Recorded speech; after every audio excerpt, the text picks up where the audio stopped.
Hello and welcome to 3 Inning Fan, the podcast with me, Kelley Franco. The opening day bell is about to ring. Can you believe it? MLB teams will be breaking camp early next week and heading to their opening day destinations. Make sure you're following me on X and Instagram at 3Inning Fan because I'll be posting all season long and I can't wait for it. We have a fantastic final spring training show for you today. We will discuss the Yankees and what pitchers and position players you should have your eye on. We'll also talk about the Mets and my secret recipe for how they get past the Dodgers this season. And we have a very entertaining tour around the league, from the Tokyo games to the Rays now being homeless to Ron Washington's new clubhouse rules. You are going to love it. Let's start out with the Yankees, and they will start out opening their season Thursday, March 27th at 3:05 Eastern Time against the Brewers. That's this Thursday, folks. That will feature Carlos Rodon against Freddie Peralta. In an odd turn of events, that opening day game will be on ESPN and will be called by Joe Buck. In fact, the Yankees broadcast plan is an alphabet soup this season. They'll have games on, yes, Prime, TBS, ESPN, Fox, FS1, Roku, and Apple TV+. Oh, to bring back the days of the Yankees on Channel 11 and the Mets on Channel 9. Good luck finding the games this season. The Yankees, of course, had what looked like the best starting rotation in the American League, but injuries to Cole and Heel have pillaged that notion. Gerrit Cole is out until midway through next season with his Tommy John surgery, and Luis Heel has a lat strain.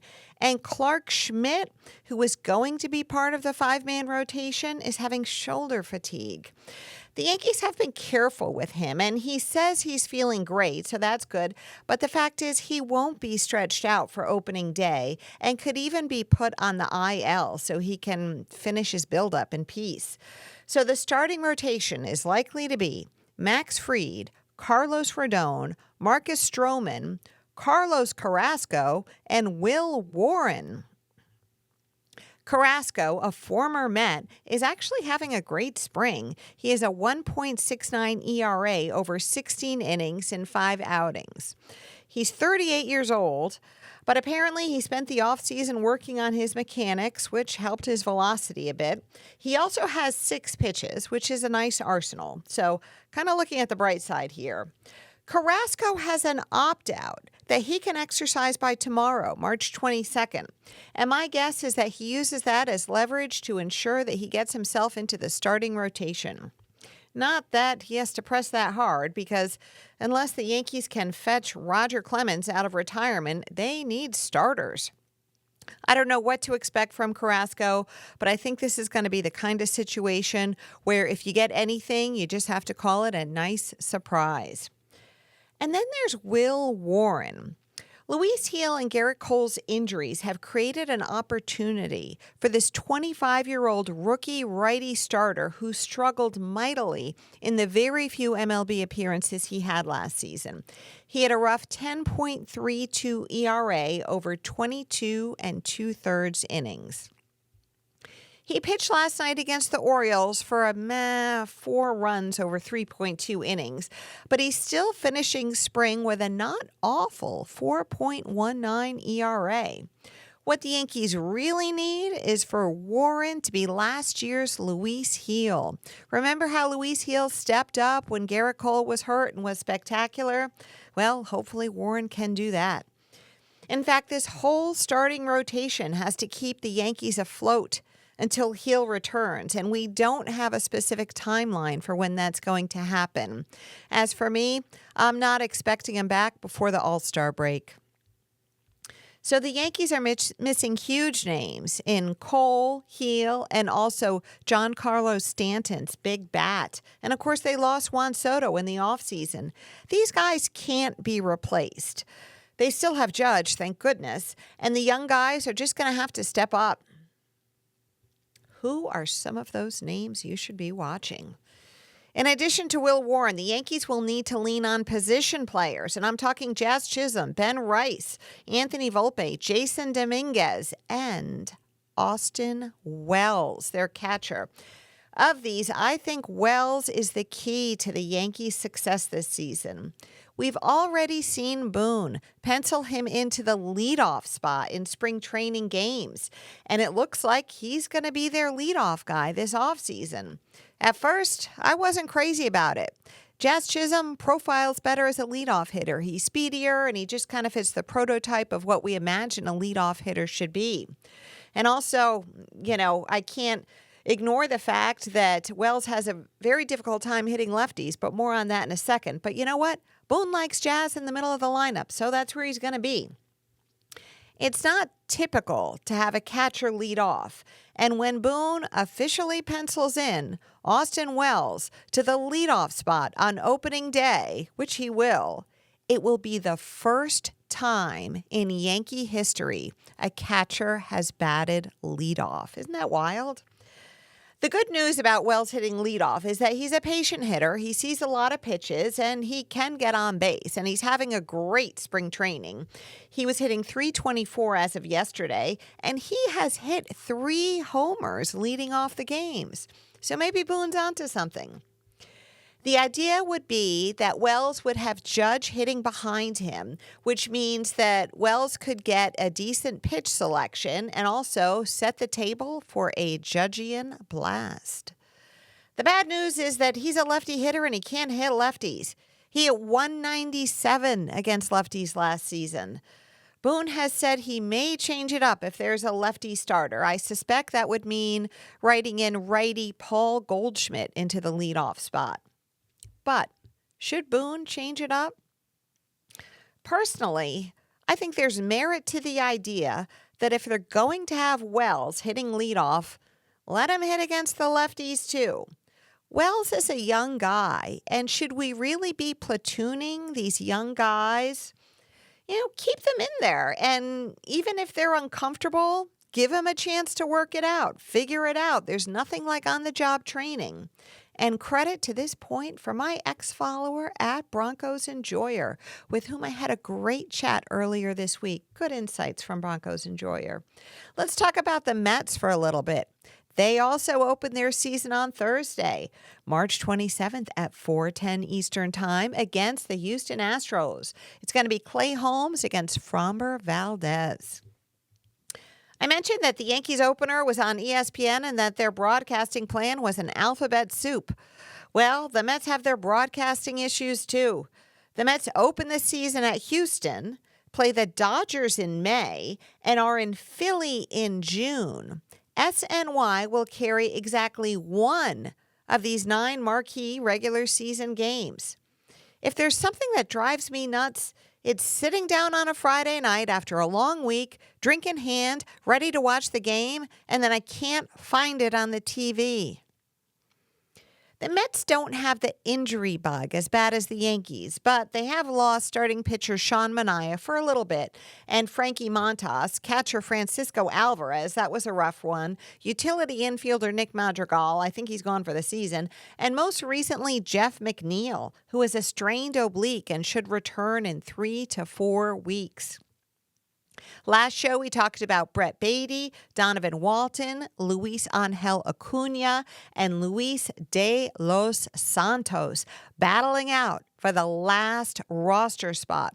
Well, with McNeil's injury, that's now 2 roster spots. So it'll probably be Beatty playing second, and then one of the others will step in as a utility infielder. So the Mets are looking pretty good, and there are so many things that I really like about them. So I'm kind of surprised that a lot of the pundits I see on TV are picking the Braves or the Phillies to win the division.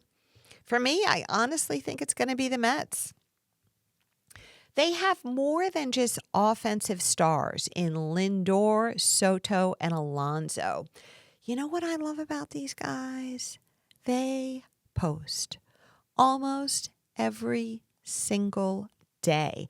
Joel Sherman pointed out that over the past 3 seasons, the Mets have the players who ranked 3rd, 5th, and 6th in games played. That's Alonso, Lindor, and Soto, respectively. Good health can't be predicted, but a healthy past is as close as you can get to predicting a healthy future. They just need McNeil to come back sooner rather than later, hopefully in April, and for Senga to be 2023 Senga and not 2024 Senga. Then that rotation will be what it needs to be. Senga had a good outing last night. No hits over 3.2 innings. That was against the Nationals, so hopefully that's a sign of things to come. And speaking of wishing we could put pitchers in a time machine, there's concern about closer Edwin Diaz and how his velocity has been down at camp this year. Will we ever see 2022 Timmy Trumpet Edwin Diaz again? Well, I don't think so, at least in terms of the velocity, or it doesn't look that way now. But if he has good command, he can still be a force. So we'll see how that works out. But there's a tiny bit of concern. But of course, everybody on the Mets is like, no, we're not concerned. But with the Dodgers already at 2-0, having beaten the Cubs in 2 games and looking like one of the greatest teams of all time, think 2001 Mariners, 1998 Yankees, 1927 Yankees. How on earth will the Mets get past them? Psst, don't worry about it. They don't have to win every game. They just have to win the right games. The Dodgers are going to have a historic season and make the playoffs. And that's when whoever meets them in the postseason has to take advantage of the postseason format. The Mets, or whomever, the Mets don't have to win every game against the Dodgers. Dodgers competitors only need to win 3 out of 5 or 4 out of 7 from them, depending on the playoff phase. And the roster construction of every team that is serious about getting to the World Series in the National League needs to be focused on how to beat the Dodgers in a best of 5 or a best of 7. Period. Let's talk about the Dodgers a little bit. Dodgers and the Cubs played opening day in Tokyo, or what I call faux-opening day. There was nothing faux about it, of course, but there was just too much time, 10 days, between faux opening day and opening day, which is March 27th. So it was just too much time for me to feel like the season actually kicked off this past week, but it did. So we saw this MLB extravaganza take place, and the crowd went wild for the individual Japanese players. They recognized the Dodgers signing of Japanese players like Ohtani, Roki Sasaki, and Yamamoto has made it the premier American baseball team for Japan. Ohtani is arguably the best player in the game today, but the truth is that I get a little bit of Ohtani fatigue from all of the media outlets going gaga over him. Don't get me wrong, he deserves it. He is really that good. But I think it bothers me because I feel that MLB has mandated that Ohtani be a talking point for everyone covering MLB because Ohtani's success is pivotal to the growth of the game in Japan. And that's going to produce $1 jillion for MLB. And this is going to be especially true in the coming years as the media rights landscape evolves. So call me a cynic, but I think a lot of the Ohtani press is all about the Benjamins. But the truth is, baseball's international events are fun, and I'm 100% here for them. They also produce fervor and money. It shows how MLB wants to grow the game globally because it will produce billions of dollars. We saw in 2023 that the World Baseball Classic grew exponentially in popularity worldwide, and I can't wait to see what it does next year in 2026. I love the growth of the game, and baseball needs to pursue it to survive. Let's continue to our tour around MLB so you're up to date on what's happening around the league. The Tampa Bay Rays. They announced last week that they're backing out of their deal to build a new stadium in St. Petersburg. The Rays, St. Pete, and the county had agreed to and planned on the stadium last July, but when Hurricane Milton ripped the roof off Tropicana Field, their current stadium, everything started to unravel. So what are they going to do now? Well, it's unclear, and it's going to take some time to figure out. The Rays are definitely playing the 2025 season at George M. Steinbrenner Field, the Yankees spring training complex, as you probably heard.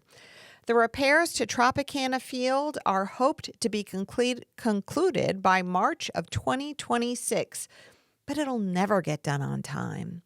I say this based on my vast experience in re-roofing professional baseball stadiums. Okay, that was a lie. But anyone in this entire world who has ever done so much as tried to put in a new kitchen knows that it just doesn't get done on time. It just doesn't.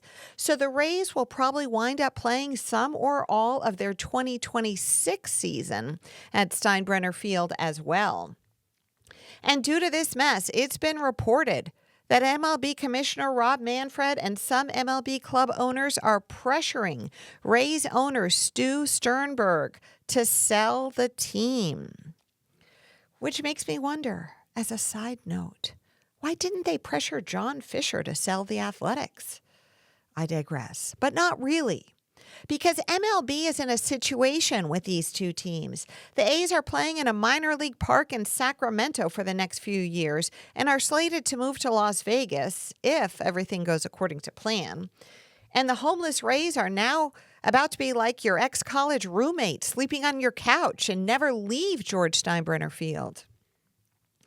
MLB has been talking about expanding the league by 2 teams, and I figured that would be the last big thing Manfred crossed off his list before his tenure as commissioner ended in 2029.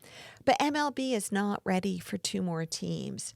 MLB needs to get the Rays and the A's situated before any expansion occurs. The Nashville Stars were almost definitely going to be one of the expansion teams. Would MLB move the Rays to Nashville? I don't think so. MLB is focused on the Stars coming to fruition one day. That's the Nashville Stars.